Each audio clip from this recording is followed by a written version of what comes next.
Welcome to another exciting story on Biblical Paradox channel, where ancient truths meet timeless wonder. If you're new here, kindly subscribe and click on the notification bell, so you'll be the first to know whenever we upload a new, soul-stirring story. Now to the main topic. Long before highways and skyscrapers, before electric lights or the internet buzzed through fiber and wires, the earth was alive, yet it groaned. Humanity had grown in number, but not in virtue. They built cities, yes, but not character.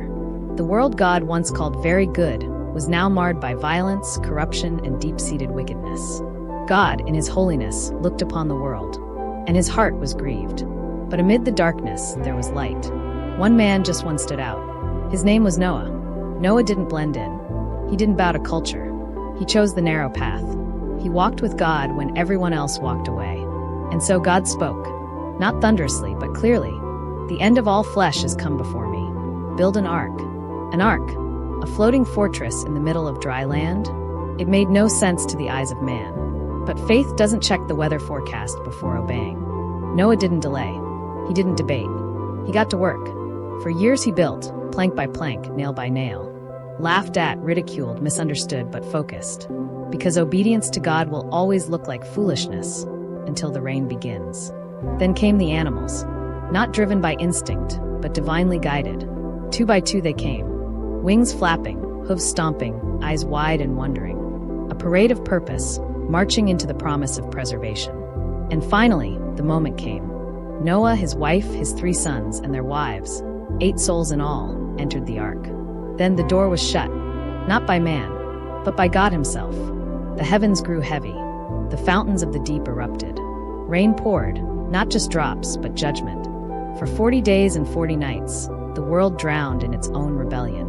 But in the midst of the chaos, the ark floated. Safe, carried, covered. It wasn't just a boat, it was a covenant in motion. A floating testimony that God's mercy always makes a way. Inside, Noah waited.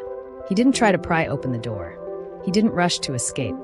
He waited, because faith doesn't just build, it learns to wait. Finally, the rain stopped.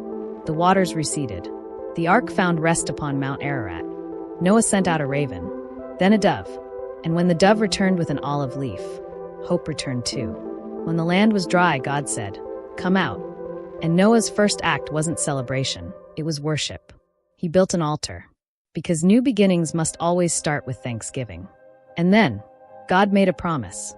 Never again would he flood the whole earth. And as a sign, he set his bow in the clouds. A rainbow.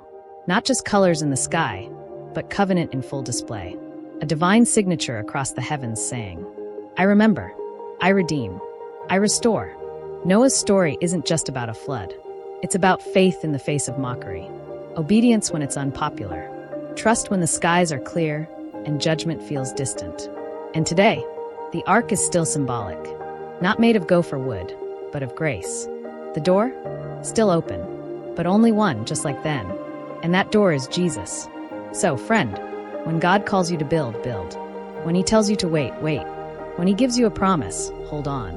Because the same God who covered Noah still covers those who walk with him. The rainbow still shines. The promise still stands. And the God of Noah is still the God who saves. If this blessed you, don't forget to like, share, and drop a comment. We'd love to hear your thoughts.